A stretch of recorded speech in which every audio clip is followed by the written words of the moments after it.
persembahan saudara.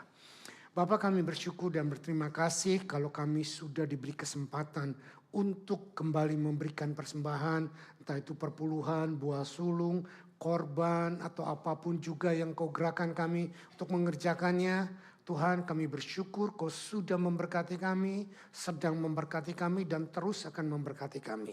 Bukan karena kami memberi, tetapi karena kami tahu engkau adalah pemberi yang terhebat. Dan kami mengucap syukur buat kesempatan ini. Biarlah dengan apa yang kami persembahkan, namamu dipermuliakan, dan hamba-hamba Tuhan yang mempergunakannya boleh menjadi alat untuk kerajaanmu diperluas. Dalam nama Yesus kami berdoa dan kami akan sambut firman-Mu. Haleluya, amin. Oke, sekarang kita akan maju kepada firman. Tema hari ini masih tetap dalam tema yang sama, faith in adversity. Kali ini ada satu paradoks yang saudara mungkin tidak pernah menyadarinya atau menyadarinya dan menganggap enteng. Yaitu kalah untuk menang. Kalah untuk menang. Dan saya percaya tidak ada satupun di antara kita yang mau masuk sebuah pertandingan atau yang mau masuk sebuah kompetisi dan bersiap untuk kalah. Ya kan? Pasti kita akan berusaha untuk sedapat mungkin kita bisa menang. Tetapi ada satu pertarungan atau ada satu pergumulan kehidupan rohani. Dengar ini baik-baik. Saudara siap? Saudara tidak siap? Saudara siap selalu menang, tetapi the result kita harus kalah. Kalau kita terus menang dan tidak pernah mengalami kekalahan, maka rencana Tuhan dalam hidup kita tidak pernah akan terjadi. Ini yang jarang mungkin diajarkan oleh banyak hamba-hamba Tuhan. Banyak hamba-hamba Tuhan berkata kita selalu menang, selalu berkemenangan lebih daripada pemenang. It's true, very true. Tetapi ada satu titik dalam hidup kita. Dan ini titik yang paling krusial. Titik yang paling menentukan. Dalam versi yang lain, dulu saya pernah berkhotbah ini dengan judul The Death of the Vision. Masa kematian sebuah visi. Sepertinya sudah hancur, buruk, kalah dan tidak bisa berbuat apa-apa. Tetapi dalam masa-masa seperti itulah justru benih firman, kuasa Roh Kudus akan membuat itu menjadi subur. Karena yang Tuhan cari dalam hidup kita, dengar ini baik-baik, bukan kekuatan iman kita. Yang Tuhan cari dalam hidup kita adalah penyerahan total hidup kita kepada Dia. Dan penyerahan total hidup kita kepada Dia tidak akan pernah terjadi kalau ego kita, kalau pribadi kita, kalau kemampuan kita masih eksis. Dan satu-satunya cara Tuhan untuk membuat pribadinya nyata, rencananya nyata, kuasanya bekerja dalam hidup kita adalah dengan melumpuhkan kemampuan-kemampuan kita. Tidak enak, sakit, tetapi itulah yang disebut kalah untuk menang. Nah, inilah yang kita akan pelajari hari ini dari kisah yang sangat sering diajarkan di sekolah minggu, yaitu kisah kehidupan Yakub. Yuk kita baca 2-3. Pada malam itu Yakub bangun dan ia membawa kedua istrinya, kedua budaknya perempuan dan ke-11 anaknya dan menyeberang di tempat penyeberangan sungai Yabok.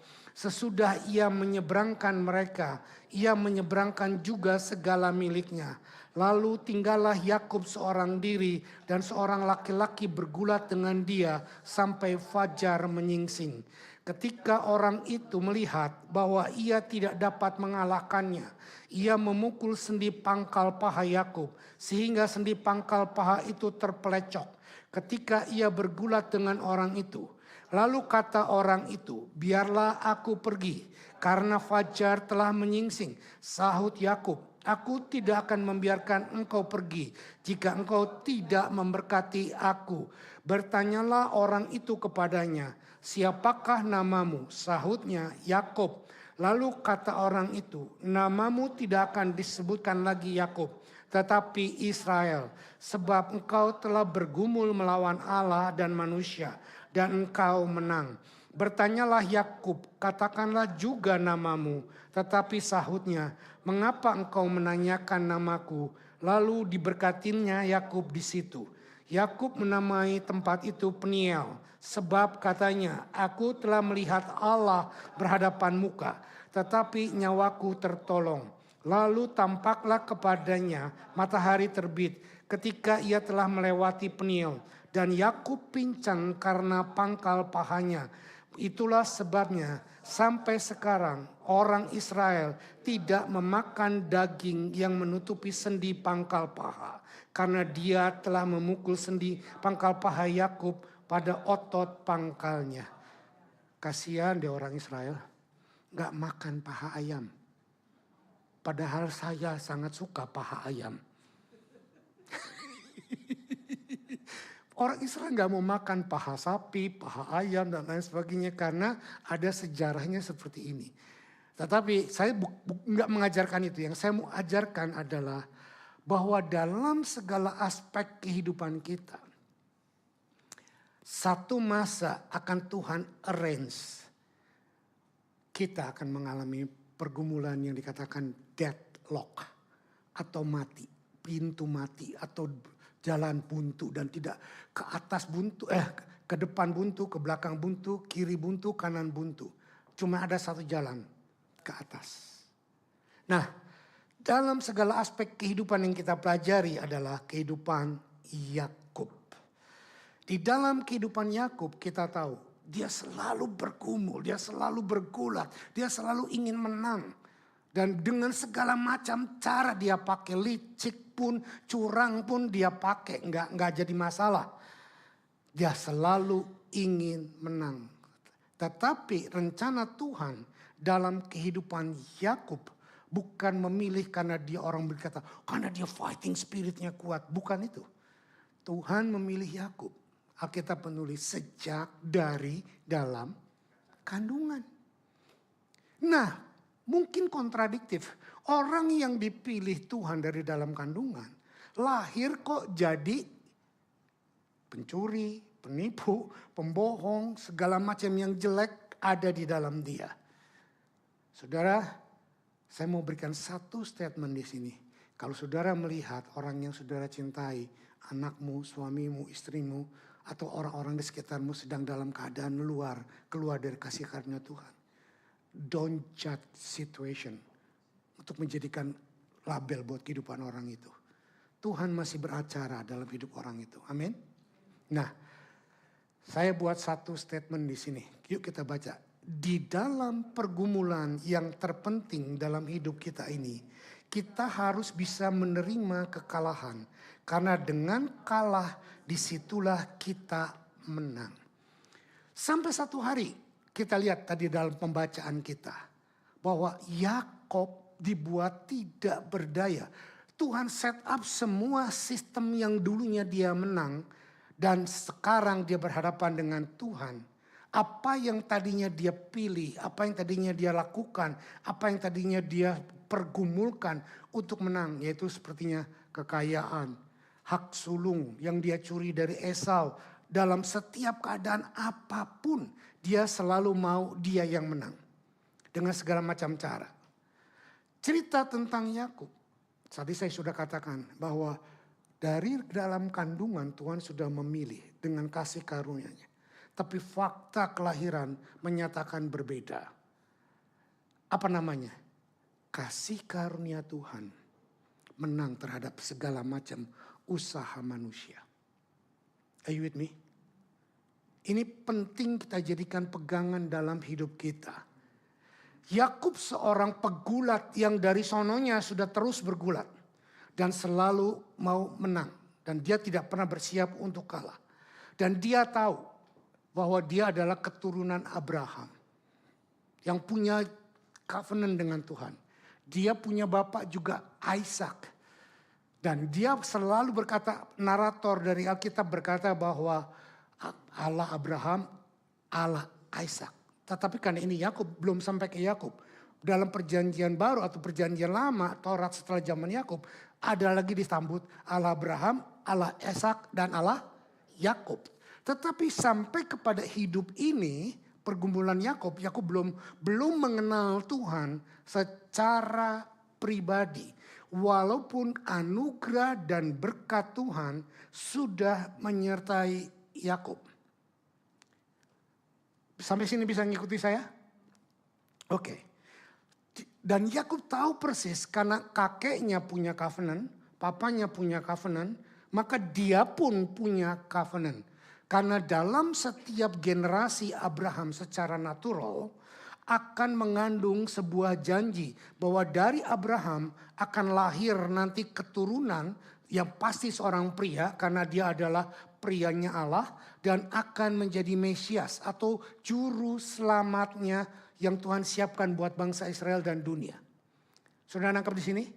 Tetapi dia waktu itu dia belum mengerti bahwa dialah yang juga salah satu pewarisnya. Tapi hidup dia penuh dengan tipu muslihat, penuh dengan keadaan pergumulan. Sehingga kalau kita dengar sikap Yakub atau perbuatan Yakub, dari namanya kita bisa lihat apa arti nama Yakub. Heel grabber. Apa itu heel grabber? Grabber. Heel grabber apa itu? Orang yang memegang tumit orang lain waktu lahir. Dia lahir yang kedua, dia nggak mau. Kakaknya Esau lahir pertama, dia pegang tumit kakaknya sehingga dia lahir sama-sama. Saudara, dia selalu bergumul untuk menang. The other meaning of Jacob adalah selain heel grabber adalah juga deceiver atau pembohong atau penipu. Saudara, seorang penipu bisa dipakai Tuhan. Yes, it is. Coba tanya sebelah kiri kanan ya. Kamu bukan penipu kan?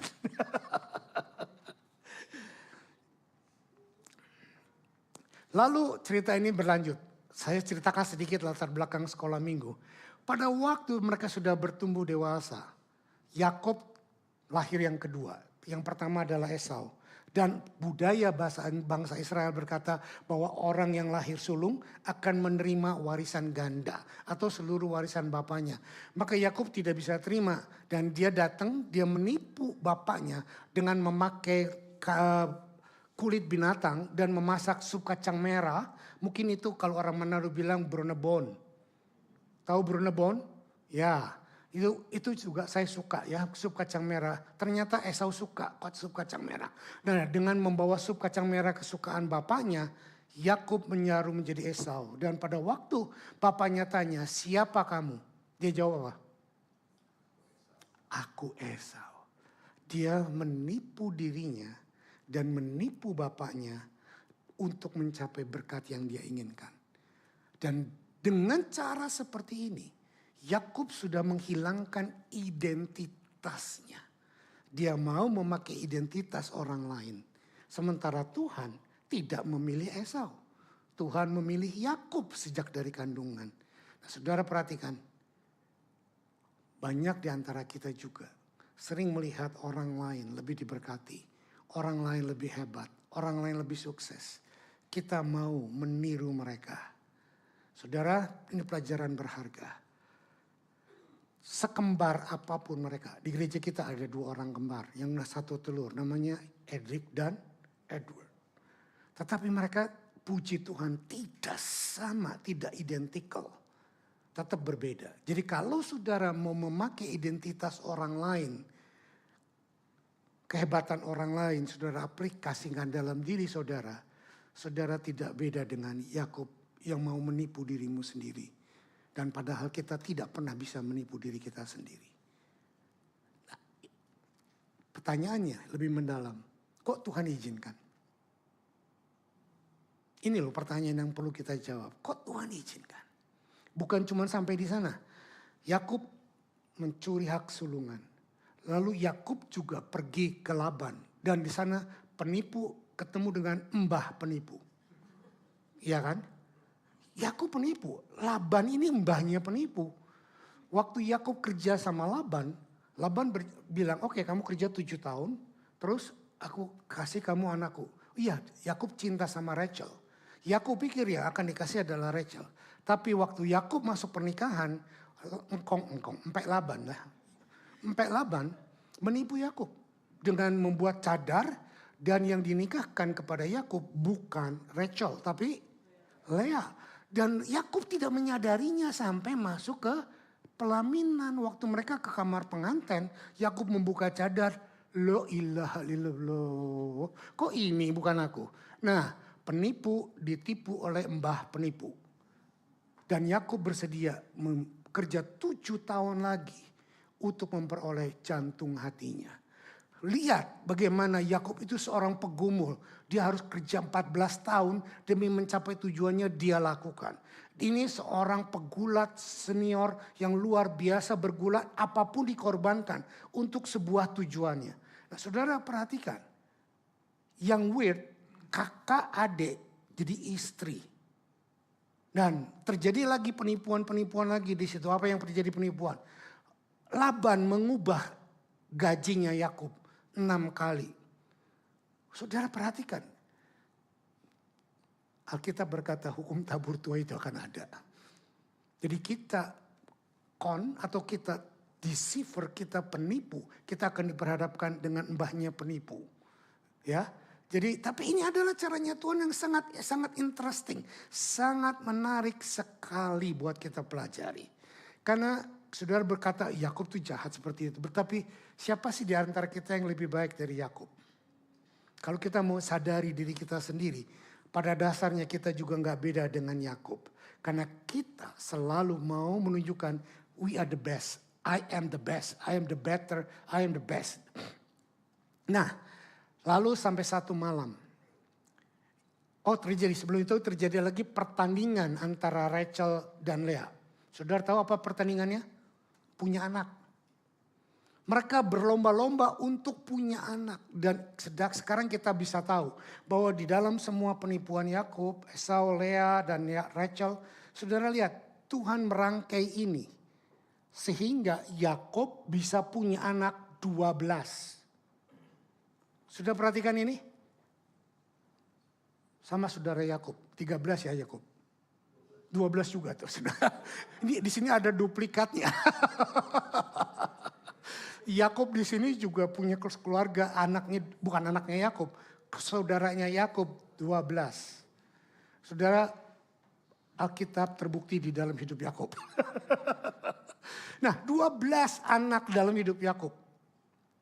Dan itulah cakal bagal bangsa Israel. Sampai sini. Sekarang saya akan masuk ke dalam pentingnya satu kejadian. Ini baru pembukaan.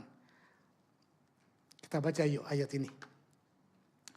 2, 3. Kemudian pulanglah para utusan itu kepada Yakub dan berkata, kami telah sampai kepada kakakmu, kepada Esau. Dan ia pun sedang di jalan menuju engkau diiringi oleh 400 orang. Coba lihat saya. Setelah Yakub punya anak 12, hartanya melimpah. Dan dia menipu empek Laban dengan memberi makan domba-domba dan kambing-kambing. Dengan kulit yang dibelang-belang maka akan lahir anak domba yang belang. Kalau anak lahir domba belang itu miliknya dia. Yang polos miliknya empek Laban. Dan ternyata karena mata, walaupun binatang punya mata dan sangat mempengaruhi, maka banyak yang lahir adalah belang-belang. Jadi Yakub tambah kaya dan tambah kaya. Yang jadi pertanyaan saya bukan nggak mengerti, saya ngerti ini dibaliknya Tuhan. Tuhan kok menyertai seorang penipu yang dikerjakannya berhasil menjadi kaya dan menjadi luar biasa. Are you with me? Jadi jangan pernah bilang, lihat buktinya aku disertai Tuhan. Aku menyenangkan hati Tuhan, lihat bisnisku berhasil. Lihat sekolahku berhasil. Lihat ini ku berhasil. Keberhasilan bukan tanda Tuhan menyertai Anda. Karena banyak kita bisa berhasil dengan cara tisani. Tahu tisani? Tipu sana, tipu sini. Ya. Nah, sekolah. Kita lihat bahwa Yakub dalam keadaan sudah amat sangat kaya. Tapi rencana Tuhan tidak pernah berubah. Satu malam Yakub bermimpi dan Tuhan berkata, kembali ke tanah kelahiranmu. Saudara perhatikan, Yakub belum pernah bisa bergaul dengan Tuhan, tetapi Tuhan selalu berbicara kepada Yakub lewat mimpi. Waktu dia lari daripada Esau, dia tidur dan dia melihat langit terbuka dalam sebuah mimpi. Langit terbuka, malaikat naik turun. Nah, dan sekarang juga Tuhan datang kepada dia dalam rupa sebuah mimpi untuk meminta atau memerintahkan Yakub untuk kembali kepada kampung halamannya. Nah, karena dia tahu ini Tuhan, maka dia nurut walaupun dengan kenyataannya yang sangat menakutkan. Dia berjalan sampai tiba di tepi sungai Yabok. Sampai sini saudara bisa ngikuti saya? Sungai Yabok. Nah, di tengah sungai Yabok ini dia mengirim utusan untuk mengintai bagaimana keadaan Esau. Dan memberitahu Esau bahwa aku nih adikmu datang sekarang. Dan pengintai itu balik kepada Yakub dan berkata apa? Bapakku Yakub, kakakmu Esau sudah ready menyambut kamu dengan 400 orang. Hah? Pesta besar. 400 orang. Gila. Kakakku nih luar biasa sayang aku 400. Orang disiapin buat nyambut aku. Saudara, bukan orang tetapi pasukan. 400 orang pasukan. Kalau saudara disambut dengan 400 orang pasukan artinya apa? Perang. Artinya apa? Esau bukan menerima Yakub. Esau berkata, siap aku akan membunuh kamu dengan pasukanku. Nah, mata-mata ini kembali kepada Yakub dan berkata 400 orang. Nah, kembali trikinya Yakub main. Apa yang terjadi? 400 orang, gila. Ya sudahlah. Saudara perhatikan, tujuan menghalalkan segala cara. Inilah Yakub. Maka diaturlah 2 susun. Yang satu barisan jalan lebih dulu, harta, benda, dan lain sebagainya semua kasihkan kedua. Kasihkan yang pertama, jalan. Lalu dia bagi yang kedua, anak, istri, dan yang lain sebagainya. Jalan duluan. Nah, dia sendiri belakangan ada di sungai Yabok, di tepi sungai Yabok sendirian. Lagi-lagi saya mau berikan satu trik di sini. Bukan satu trik, satu hint. Semua ini dirancang oleh Tuhan. Yang tadinya Yakub cari seumur hidup kekayaan, kemasyuran, kehebatan, kemewahan, kemakmuran. Sekarang dia rela persembahkan, hilang begitu saja. Keluarganya pun yang bela mati-matian, dia izinkan pergi. Dia selfishnya masih ada. Dia menyelamatkan dirinya sendiri. Kalau sampai ini semua habis ya sudah, at least kan gua ada di sini. Saudara lihat ini? Berapa banyak kita seperti ini? Saya nggak usah tunjuk lah ya, tunjuk saya sendiri. Saya juga seperti itu. Kita sangat selfish dan kita sangat mencari keuntungan, kebenaran untuk diri kita sendiri. Kita lihat di sini. Kejadian 32 ayat 24. Yuk kita baca. Oh belum, udah ya ini ya? Belum, udah. Lalu kejadian 23 ayat 30. 24. Oke. Kejadian 23 ayat, kejadian 32 ayat 24. Lalu tinggallah Yakub seorang diri dan seorang laki-laki bergulat dengan dia sampai fajar menyingsing. Saudara, di tengah-tengah ketakutannya Yakub, di tengah-tengah horornya Yakub dalam menghadapi kenyataan kehidupan, kegelapan malam di sungai Yabok semuanya dia sudah berikan dan dia tinggal sendirian di sana. Perhatikan ini. Nanti saudara bisa baca di rumah. Untuk pertama kalinya dalam hidupnya, Yakub berdoa kepada Tuhan. Wow. Saudara lihat bagaimana Tuhan itu luar biasanya. Yakub tidak pernah berdoa kepada Tuhan karena Tuhan yang memilih Yakub. Tuhan menyertai Yakub. Walaupun Yakub terus menipu orang, walaupun Yakub terus jelek, tetapi Tuhan menyertai Yakub dengan mimpinya, dengan mujizatnya, dan dengan berkatnya. Sampai Yakub sudah kepepet dan tidak punya apa-apa lagi, baru dia berdoa kepada Tuhan. Dan dia mungkin berkata, tidak tertulis dalam Alkitab, dia mungkin berkata, Tuhan, semua ini yang aku punya sekarang sudah tidak berarti lagi buat aku. Sekarang Tuhan, aku betul-betul takut menghadapi Esau. Tolong aku Tuhan. Aku tidak mau mati di tangan Esau. Dan Yakub sendirian di sana. Lalu judulnya yang di sini adalah Tuhan yang mengejar Yakub. Bukan Yakub yang mencari Tuhan. Saya mau buat statement ini. Tuhan mencari saudara. Tuhan memilih saudara. Bukan saudara yang mencari Tuhan. Kalau saudara bisa ada di tempat ini. Kalau saudara bisa sungguh-sungguh menjadi anak Tuhan. Itu karena Tuhan mencari Anda. Dalam perjanjian baru dikatakan bahwa God chose you. Not you chose God. Tidak peduli Anda lahir dari keluarga Kristen atau bukan. Tetapi bukti bahwa Tuhan mencari Anda. Anda sekarang menjadi anak-anaknya. Nah, lalu tinggallah Yakub seorang diri dan seorang laki-laki bergulat dengan dia sampai fajar menyingsing.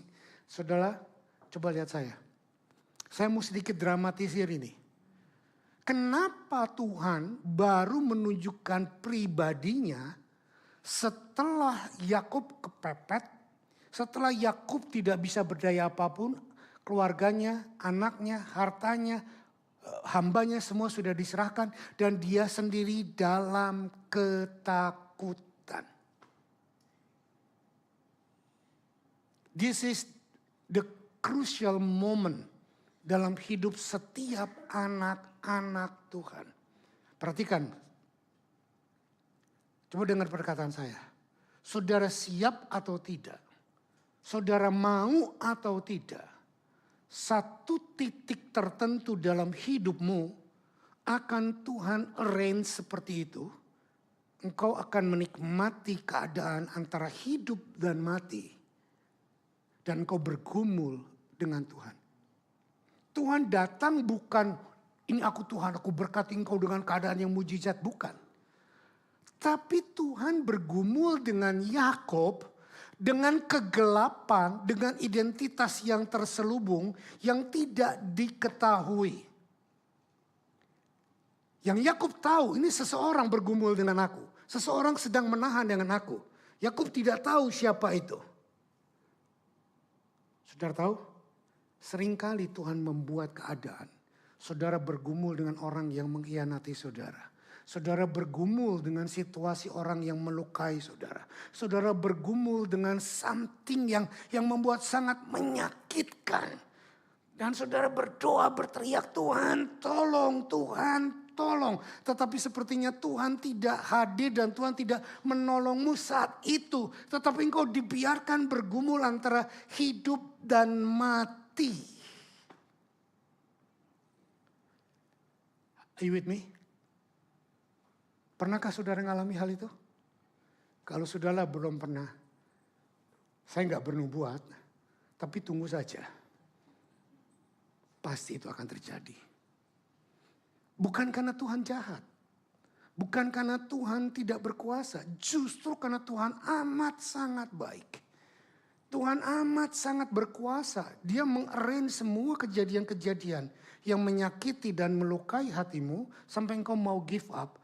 Tapi Tuhan ada di dalam engkau yang membackup engkau untuk tidak give up.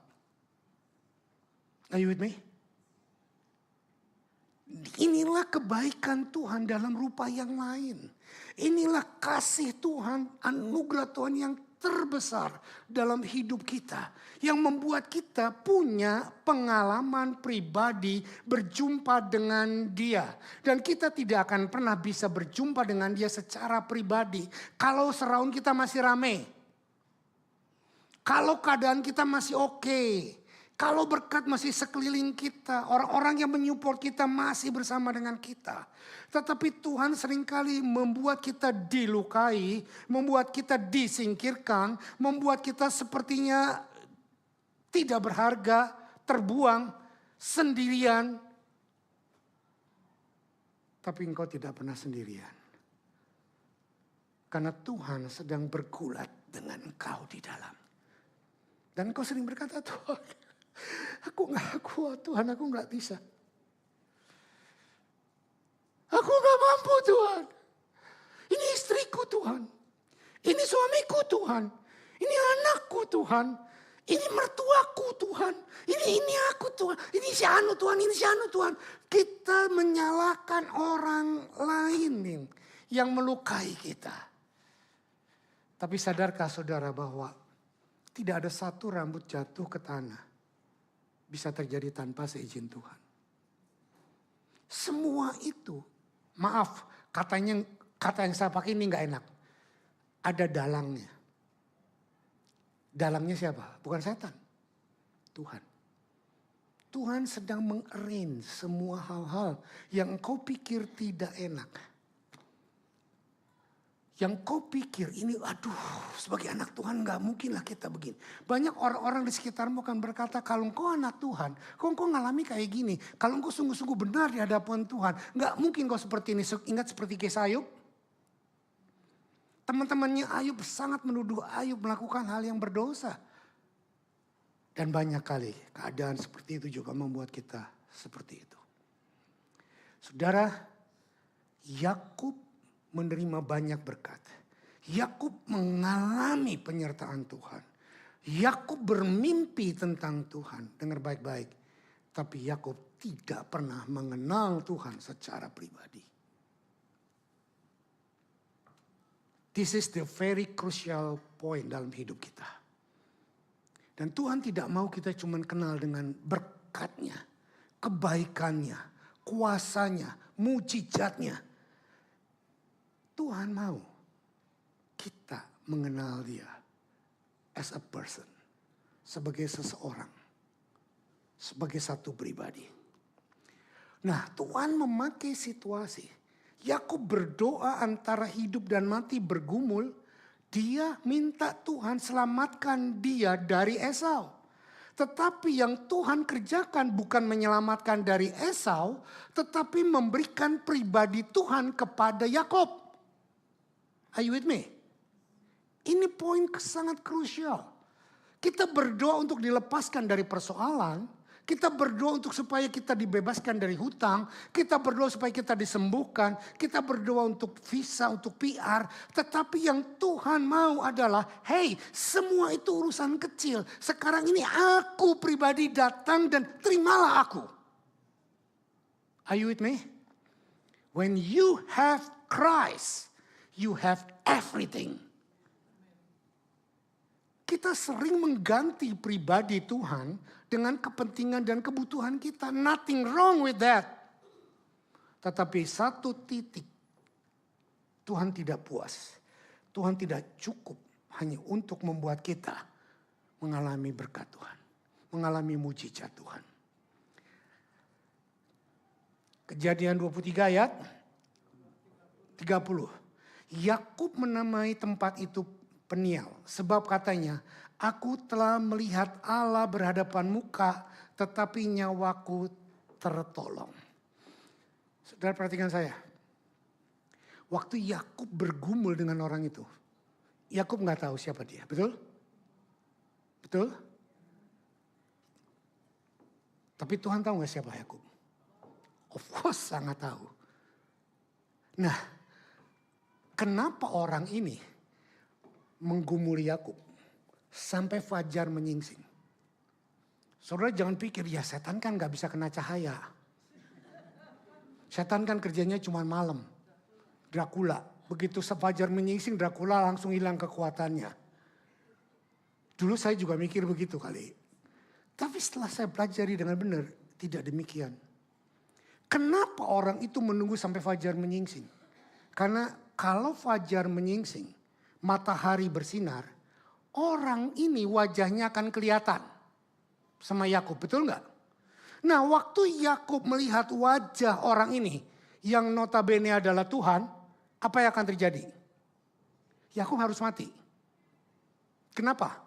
Karena tidak ada satu orang pun yang bisa melihat Tuhan eye to eyes dan tetap hidup. Karena kemuliaan Tuhan itu amat sangat lebih daripada matahari. Jadi memang sengaja Tuhan memilih waktu malam supaya Yakub tidak bisa melihat wajahnya. Dan itu adalah kebaikan Tuhan. Tuhan memilih kita, menempa hidup kita dalam masa-masa kegelapan. Supaya saudara tidak bisa cari pertolongan kemanapun. Dan waktu fajar menyingsing, saudara tahu waktu keadaan berubah. Saudara melihat kemuliaan Tuhan nyata dalam dirimu. Ayat ini berkata kepada kita bahwa Yakub mengenal orang itu setelah fajar menyingsing. Daripada kata naratornya dikatakan bahwa aku telah melihat Allah berhadapan muka, tetapi nyawaku tertolong. Dengan kata lain, keadaan gelap yang Tuhan ciptakan, yang Tuhan izinkan terjadi dalam kita adalah kebaikannya Tuhan untuk menyatakan kemuliaannya supaya engkau tidak mati. Haleluya. Amin. Amin. Look at that story. Haleluya. Saya lupa kalau saya udah keringet dingin lagi. Yakub sungguh-sungguh dikasihi Tuhan. Saudara, yang Yakub inginkan adalah perlindungan dari Esau. Tetapi Tuhan memberikan dirinya sendiri. Yuk kita baca statement ini. 2, 3. Tuhan bergulat dengan kita. Bukan untuk membunuh kita, tetapi untuk memberikan berkat yang melimpah, yaitu pribadinya sendiri. Amin. Tuhan mau memberikan pribadinya sendiri, tapi kita cuma mau tangannya dia. Kita cuma mau perbuatannya dia. Galati berkata bahwa kita terlindung dengan memakai Kristus.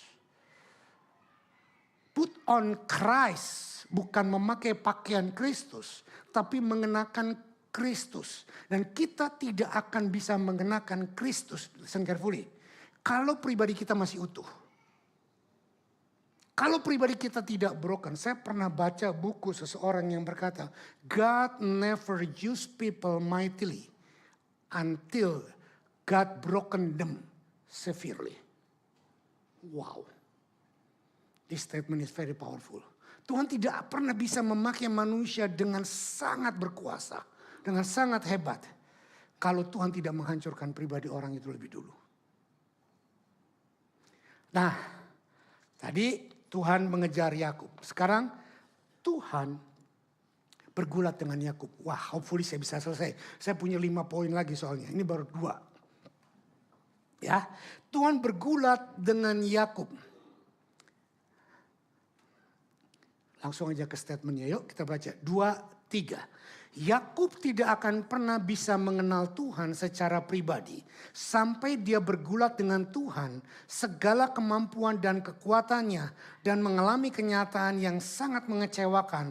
Bahwa dia tidak bisa mengalahkan Tuhan. Ini yang Tuhan tunggu. Selama kita masih bisa, Tuhan aku mau begini, aku bisa begini, aku bisa begitu, aku mau begitu. Kita tidak akan pernah bisa menerima pribadi Tuhan seutuhnya. Tuhan tidak perlu ide kita. Tuhan tidak perlu kekuatan kita. Tuhan tidak perlu kehebatan kita. Yang Tuhan perlu adalah penyerahan total kita. Are you with me? Ini loh yang Tuhan harapkan dia bergumul dengan kita adalah ini. Sepertinya Tuhan menjadi musuh dengan Yakub, betul nggak?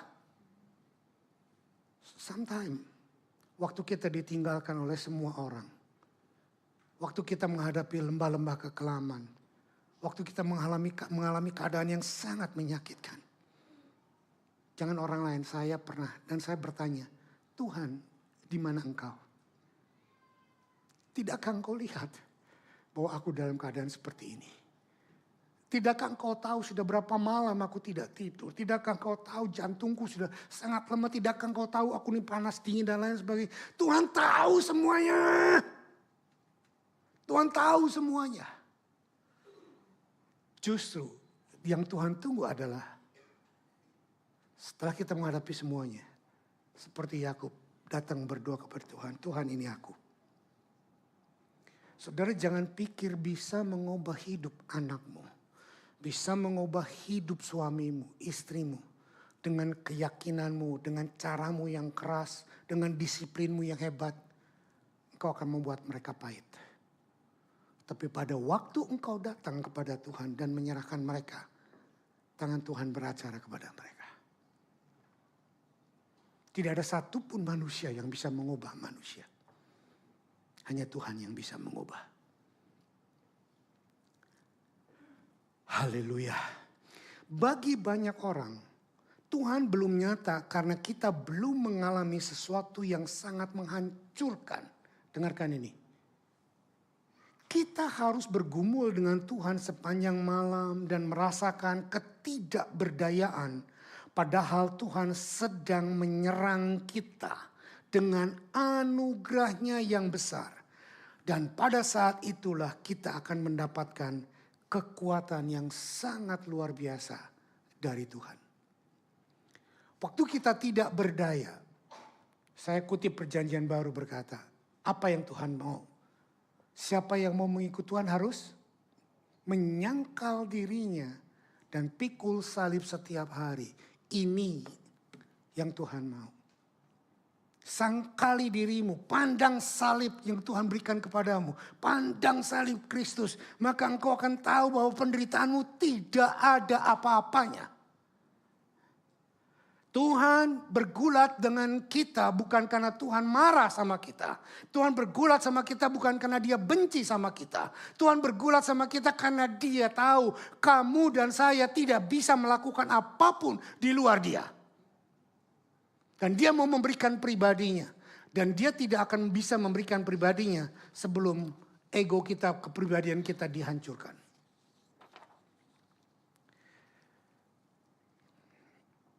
Yang ketiga sekarang. Tuhan melumpuhkan Yakub. Wah, tambah serem ya. Kalau tadi dibuat tidak berdaya, sekarang malah dilumpuhkan, dibuat cacat. Kejadian 32 ayat 25 sampai 26. Yuk kita baca. Ketika orang itu melihat bahwa ia tidak dapat mengalahkannya, ia memukul sendi pangkal paha Yakub sehingga sendi pangkal paha itu terpelecok ketika ia bergulat dengan orang itu. Lalu kata orang itu, biarkanlah aku pergi karena fajar telah menyingsing. Sahut Yakub, aku tidak akan membiarkan engkau pergi jika engkau tidak memberkati aku. Coba lihat saya. Saudara, saya mau nangis. Pangkal paha adalah sumber kekuatan dari kehidupan manusia. Di sini. Dan saya pernah mengalami ini terpelecok. Saya berterima kasih Tuhan memberikan 2 pahlawan kepada saya. Yaitu Bapak Haris dan Bapak Finadi waktu ke Israel terakhir. 3 tahun yang lalu, 2 tahun yang lalu. Saya mengalami terpelecok dan untuk bergerak saja sakitnya minta ampun. Dan mereka berusaha untuk memapah saya kiri kanan untuk berjalan. Saya mengkuat-kuatkan untuk jalan padahal sakitnya. Bukan cuma di pinggang tapi sampai ke lutut dan sampai ke pergelangan. Itu. Tapi karena saya tidak mau mengecewakan rombongan dalam keadaan sakit seperti apapun. Saya tetap berjalan. Cuman untuk mendaki yang tempat yang sangat tinggi-tinggi, saya tidak lakukan karena daripada membuat saya cacat nantinya. Saudara, tapi puji Tuhan saya lakukan itu setelah kita dari Gunung Sinai. Saya masih bisa ke Gunung Sinai, tetapi waktu setelah Gunung Sinai, saya terpelecok seperti itu. Nah, cerita ini sangat mengencourage saya betapa sakitnya. Saya mau kasih tahu kepada saudara. Mungkin saudara tidak mengalami sakit paha terpelecok. Tapi engkau mengalami sakit hati yang terpelecok. Kau mengalami pikiran yang terpelecok. Kau mengalami banyak hal-hal yang terpelecok. Yang disingkirkan, yang digeserkan. Yang dari keinginanmu, daripada tujuan hidupmu. Tuhan harus menghancurkan sendi-sendi kekuatan Yakub.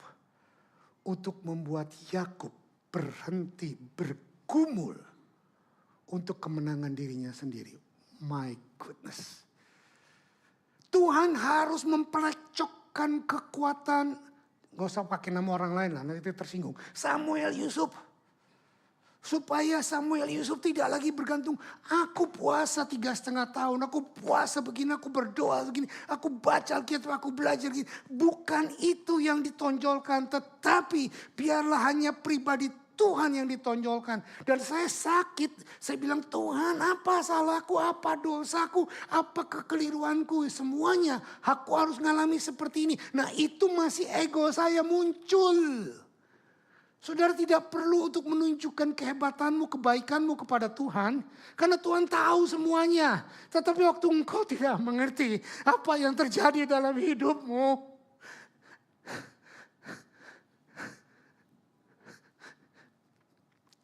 Biarlah Tuhan yang muncul dalam hidupmu. Jangan kita berbantah dengan Tuhan. Jangan kita argue dengan Tuhan. Jangan kita mau berkata aku yang baik, aku yang benar. Tuhan sengaja sepertinya menjadi musuh kita untuk menghancurkan kedagingan kita, kemampuan kita. Mungkin itu bukan dosa buat kita, tetapi di hadapan Tuhan itu kekejian. Karena Tuhan tidak bisa melanda hidup kita dengan pribadinya kalau kita masih utuh. Kekalahan Yakub adalah titik kemenangan Yakub.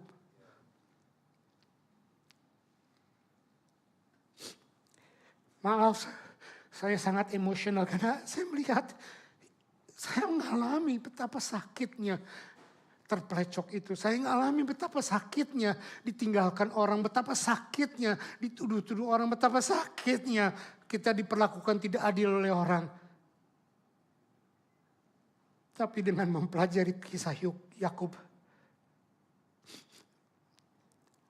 saya semakin dikuatkan bahwa bukan aku yang hebat, tetapi hanya Kristus yang nampak.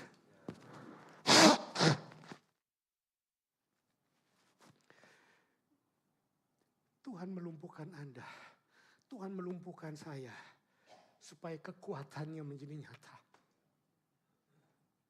Supaya bukan lagi orang yang katakan aku bergumul, aku berdoa, aku berpuasa, aku melakukan ini.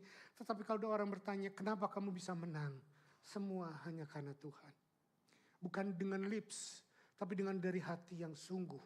Karena kita sesungguhnya sudah terkapar dan tidak berdaya. Poin keempat. Ini yang kita tunggu. Tuhan memberkati Yakub. Kejadian 32 ayat 27 sampai 32. Yuk kita baca 2-3. Bertanyalah orang itu kepadanya, siapakah namamu? Sahutnya Yakub. Lalu kata orang itu, namamu tidak akan disebutkan lagi Yakub, tetapi Israel. Sebab engkau telah bergumul melawan Allah dan manusia, dan engkau menang. Bertanyalah Yakub, katakanlah juga namamu. Tetapi sahutnya, mengapa engkau menanyakan namaku? Lalu diberkatinya Yakub di situ. Next slide. Yakub menamai tempat itu Peniel, sebab katanya, aku telah melihat Allah berhadapan muka, tetapi nyawaku tertolong. Lalu tampaklah kepadanya matahari terbit ketika ia telah melewati Peniel, dan Yakub pincang karena pangkal pahanya. Itulah sebabnya sampai sekarang orang Israel tidak memakan daging yang menutupi sendi pangkal paha, karena ia telah memukul sendi pangkal paha Yakub pada otot pangkal pahanya. Saudara, saya sedih tapi juga saya mau tertawa. Kenapa? Tuhan itu begitu lucu. Dia begitu maha kuasa.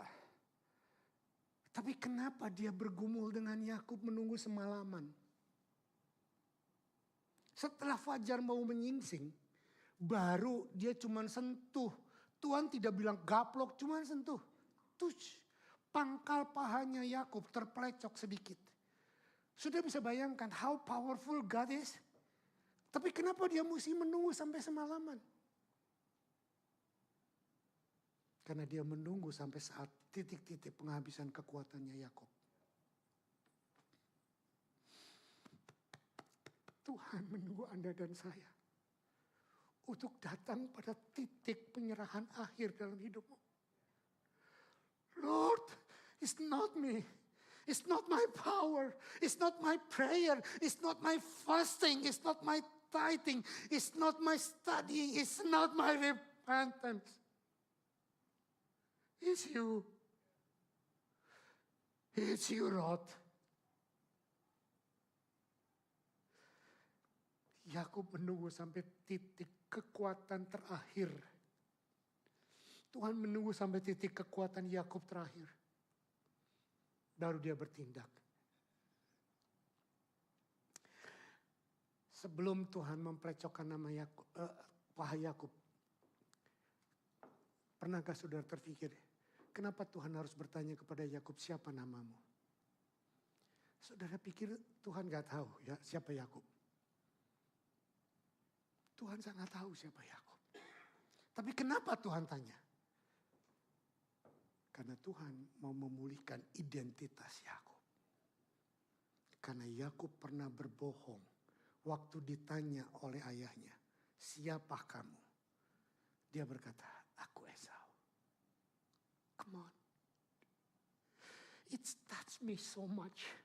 Seringkali kita ditanya, Tuhan, siapa kamu? Tuhan, aku sudah setia. Aku sudah begini, aku sudah begitu, aku sudah begini, sudah begitu. Yang Tuhan tanya bukan itu. Yang Tuhan tanya siapa kamu? Terbuka di hadapan Tuhan, akui semua kebobrokan kita. Dan pada waktu Yakub mengaku, aku Yakub, bukan Esau, bukan siapapun. Di situ Tuhan merubah. Kau bukan lagi Yakub penipu, tapi engkau Israel. My God. Pelindung, Prince. Waktu kita sudah naked in front of God. Itulah titik di mana Tuhan memberikan pribadinya. Israel adalah pribadinya Tuhan. Israel adalah jati dirinya Tuhan yang membuat covenant dengan bangsa Israel. Dengan kekalahan yang Yakub alami, ada beberapa kalimat yang ingin saya sampaikan. Dengarkan baik-baik. Tuhan berkata begini, Yakub, kamu selalu bergumul seumur hidupmu. Kamu bergumul melawan orang-orang dan kamu juga bergumul melawan aku, Tuhan. Kamu selalu berdusta dan menipu orang-orang untuk mendapatkan keinginanmu. Kamu seorang pembohong dan penipu. Tetapi kamu sekarang dihancurkan di hadapan aku. Aku sudah melumpuhkan kamu. Tetapi sekarang juga aku akan memberikan kepada kamu upah yang besar untukmu. Aku akan memanggil kamu seorang yang menang bergumul dengan Tuhan. What? Coba tell me the truth. Yakub menang atau kalah? Yakub menang atau kalah? Kalah total, terpelecok, pincang seumur hidupnya. Kenapa Tuhan gak sembuhkan pincang cuma sementara lah. Sebulan setelah itu sembuh. Enggak, saudara, seumur hidup Yakub pincang. Alkitab menulis ini. Yakub kalah total dalam pergumulan. Tapi kenapa Tuhan berkata, kamu bergumul dengan aku dan kamu menang. Are you with me? Dengan kehancuran hidupmu. Dengan ketidakberdayaanmu di hadapan Tuhan. Tuhan memberikan pribadinya. Kamu menang.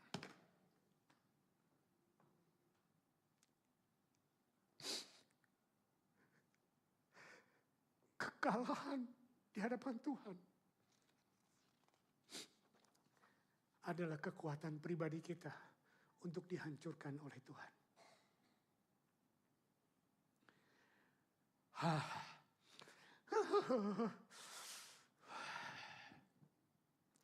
Nah, ini baru 5 poin dari apa yang kita dapat dari cerita tadi. Nah, sekarang saya memberikan 5 hikmat lagi daripada apa yang kita bisa pelajari. Pertama, 5 pelajaran dari apa yang Yakub alami. Kita harus mengenal Tuhan secara pribadi. Yang paling penting, yuk kita baca 2-3. Yang paling penting bukan apa yang orang-orang katakan dan ketahui tentang Tuhan. Tetapi apa yang engkau yakini tentang Tuhan pada waktu engkau sendirian. Saudara lagi rame-rame begini, wah kita kelihatan happy, kita kelihatan kuat, kita kelihatan angkat tangan, kita bisa menangis. Tetapi pada waktu kita sendirian di kamar kita bagaimana? Ini yang terpenting dalam hidup kita. Bukan pada waktu kita bergumul dengan orang lain.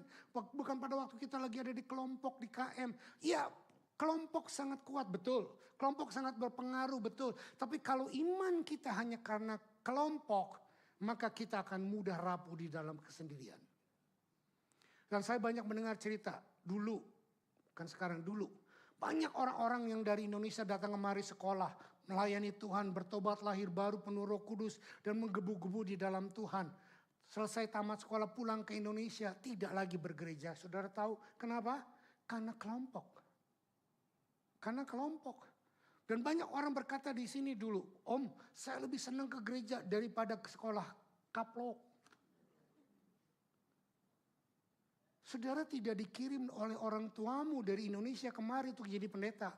Kalau engkau mengalami panggilan jadi pendeta, selesaikan dulu sekolahmu, baru sekolah Alkitab nanti kalau diizinkan oleh orang tuamu. Dan itu terjadi kepada beberapa orang. Termasuk diantaranya adalah Anthony. Dia jadi gembala sekarang di gereja Rock Riverview. Denpasar. Riverside kok Riverview.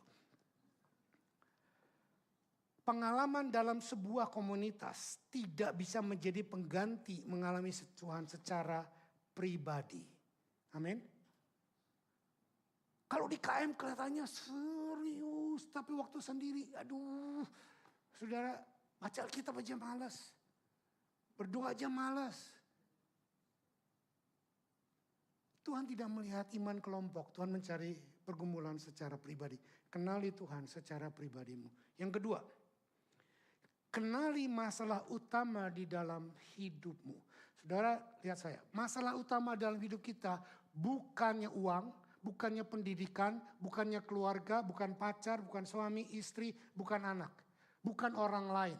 Tetapi kita seringkali menuduh aku begini karena dia. Aku begini karena mereka. Aku begini karena begini. Dan kita sering menuduh orang lain. Dan saya sering berkata, kalau tidak ada kambing hitam, kambing putih kita cat hitam. Iya kan? Saya sering berkata begitu. Mudah sekali menuduh orang lain yang salah. Aku jadi miskin gini karena ditipu dia. Saudara perhatikan. Gak mungkin Tuhan izinkan kita ditipu kalau Tuhan tidak punya rencana baik. Amin. Aku sakit hati sama omku, sama tanteku. Dihabisin harta orang tuaku. Jangan pusing dengan itu. Biarkan itu terjadi, biarkan. Kenali masalah utama dalam hidup. Jangan kaget. Saya tunjuk masalah utama dalam hidup kita apa? Tuhan. Bukan setan. Masalah utama dalam hidup kita Tuhan. Karena kita tidak mengenal Tuhan dengan benar. Maka kita akhirnya memakai Tuhan-Tuhan yang palsu. Untuk jadikan aspek dalam hidup kita. Jadi pengenalan kita akan Tuhan yang salah. Itulah masalah utama dalam hidup kita. Pengenalan Tuhan yang tidak benar. Pengenalan Tuhan yang hanya sesuai dengan keinginan kita. Itulah yang membuat kita menjadi orang-orang yang sangat tidak benar di hadapan Tuhan. Kita berpikir orang lain atau Esau seperti Yakub berpikir Esau lah problemnya dia. Tetapi sesungguhnya yang Yakub problem bukan Esau. Bukan empek Laban, bukan siapapun, tapi adalah dirinya sendiri yang selalu ingin tampil menjadi pemenang yang menolak orang lain. Yang menolak pengenalan akan Tuhan. Saudara, adalah kasih karunia dan anugerah Tuhan yang sangat besar. Yang membuat Tuhan menjadi seperti musuh yang bergulat dengan kita. Untuk melumpuhkan kita dan memberikan pribadinya. Amin. Wih, saya udah lewat. Gak apa-apa. 3 menit lagi. 3. Tadi yang pertama kita harus mengenali apa? Kedua, kenali masalah utamamu. Ketiga, kita harus mengalami jamahan Tuhan secara pribadi. Kita tidak bisa bertumbuh dalam kebenaran firman Tuhan hanya karena dengar khotbah Om Sam. hanya karena dengar khotbah Tante Lydia, hanya karena baca buku, hanya karena siaran TV, khotbah di TV dan lain sebagainya. Kita harus mengalami Tuhan secara pribadi. Dan Tuhan akan bertindak kepada kita secara pribadi, bukan dengan berkat, bukan dengan keajaiban, tapi dengan baik-baik, dengan problem. Problem yang sering kali kita hindari, yang sering kali kita pikir itu dari setan. Tapi Tuhan menjamah kita. Dan saya buat statement, yuk, enggak, kita statementnya berkata begini. Yuk, 2, 3. Tuhan tidak perlu meminta persetujuan kita untuk membongkar hidup kita dan mengubahnya menjadi sesuai dengan kehendaknya. Dia Tuhan yang berdaulat. Amin. Dia tidak perlu permisi nih ya, aku mau bereskan hidup kamu. Kamu sekarang enggak tak berkati dulu. Kamu tak izinkan ketemu musuh, ketemu orang yang mau fitnah kamu. Permisi ya, siap-siap ya. Tuhan gak gitu. Are you with me? Tapi Tuhan mencari Yakub. Tuhan menyuruh Yakub kembali. Tapi Tuhan menyertai Yakub. Sudah lihat ini? Itulah campur tangan Tuhan. Kita harus mengalami Tuhan secara pribadi. Dan pengalaman Tuhan secara pribadi tidak lewat mujizat, tidak lewat berkat. Tapi lewat pergumulan yang sangat dalam. Keempat, ini penting. Terimalah berkat Tuhan. Yang saya maksudkan berkat Tuhan di sini bukan berkat yang biasa. Yakub sudah menerima nggak berkat Tuhan? Sangat menerima.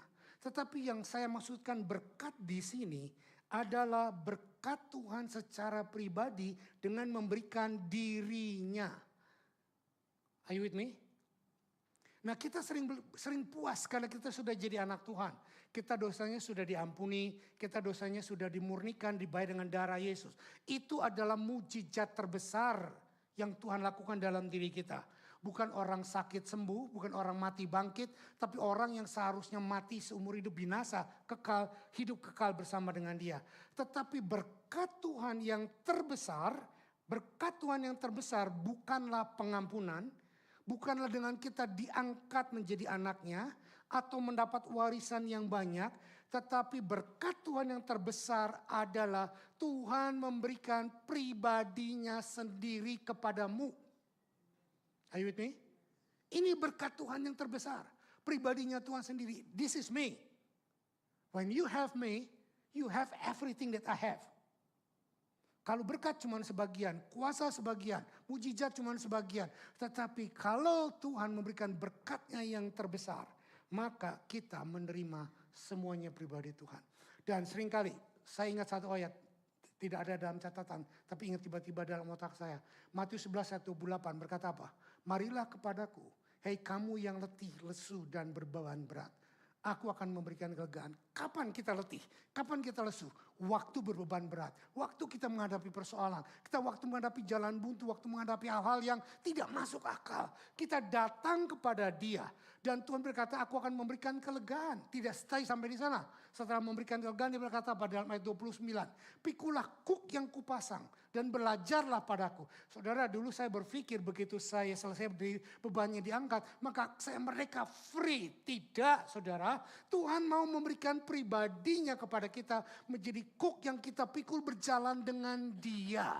Inilah kebebasan mutlak di dalam Injil, di mana kita bisa berjalan bebas dengan Dia, dengan bersama dengan Dia, dengan memikul dengan Dia. Bukan berarti kita dibebaskan dari dosa lalu kita berbuat seenak kita. Bukan ini. Yang dikatakan the freedom from the gospel adalah kita dibebaskan untuk hidup bergandengan dengan Tuhan. Pikullah kuk yang kupasang dan belajarlah padaku. Kuknya Tuhan indah. Yang keempat, pelajaran dari Yakub. Kita lihat, kita kalah untuk menang. Amin. Ini statementnya, yuk kita baca. 2, 3. Tuhan tidak membutuhkan orang Kristen yang kuat dan hebat. Tetapi Tuhan mencari orang Kristen yang tahu dan mau mengandalkan Tuhannya yang sangat hebat dan berkuasa mutlak.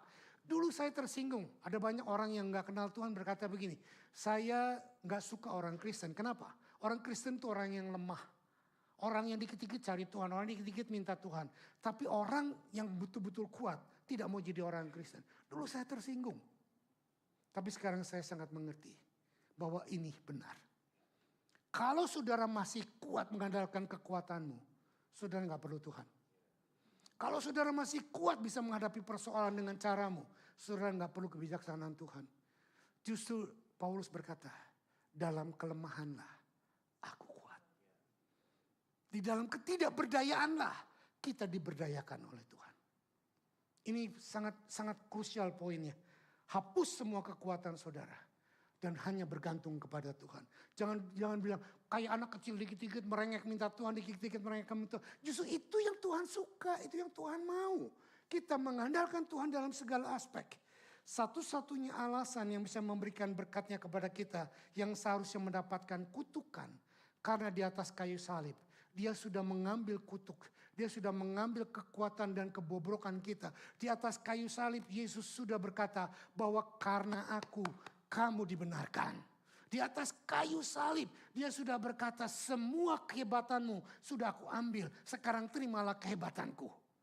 Di atas kayu salib Tuhan berkata, this is my love for you. And I don't ask anything from you. Only just surrender to me. Di atas kayu salib karena Tuhan sudah memberikan kutukannya kepada anaknya yang tidak bersalah, yang tidak berdosa. Sehingga kutukan kita dirubah menjadi kebenaran anaknya dipukulkan kepada kita. Are you with me? Haleluya. Timothy Keller berkata demikian. Yuk kita baca 2-3. Jacob held on the wrist of his life to get the blessing from him.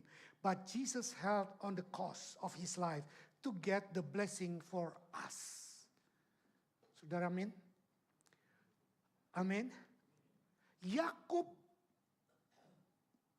bertahan untuk mempertaruhkan hidupnya.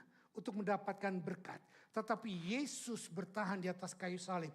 Untuk supaya berkatnya nyampe kepada kita. Are you with me? Jangan lagi mencari berkat Tuhan. Berkat Tuhan pasti Tuhan siapkan buat kita. Tapi carilah pribadi Allah. Carilah Tuhan. Saya percaya hari sekarang ini. Ada banyak di antara kita yang sedang mengalami pergumulan seperti Yakub. Sedang dihadapi lembah kekelaman. Sedang dihadapi persoalan. Sedang dihadapi kebuntuan gak tahu mesti buat apa. Sepertinya engkau sedang dicabuti bulu-bulunya. Sepertinya lemah. Dan sepertinya keadaan sekitar kita saling menuduh kita. Dan saya mau berkata, jangan lari. Hadapi bersama dengan Tuhan. Tuhan sedang merenda. Tuhan sedang menenun semua keadaan burukmu. Untuk engkau sampai pada titik terendah. Supaya engkau bisa mendapatkan pribadi Tuhan seutuhnya. Mari kita tunduk kepala. Saya tidak perlu mengundang saudara untuk angkat tangan. Tapi saya sangat yakin dalam roh saya banyak di antara kita yang sedang mengalami pergumulan. Yang uncertainty, yang kau tidak mengerti kenapa ini terjadi.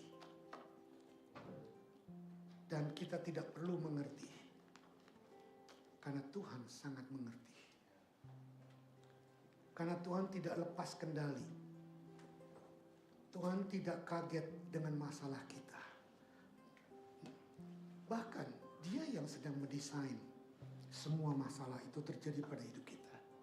Dan Dia sudah mengukur semua masalah ini tidak melampaui batas anugerah yang Dia berikan kepada kita. Tuhan, hamba berdoa pada siang ini. Kata-kataku terbatas, hikmatku terbatas, tapi Engkau tidak pernah terbatas.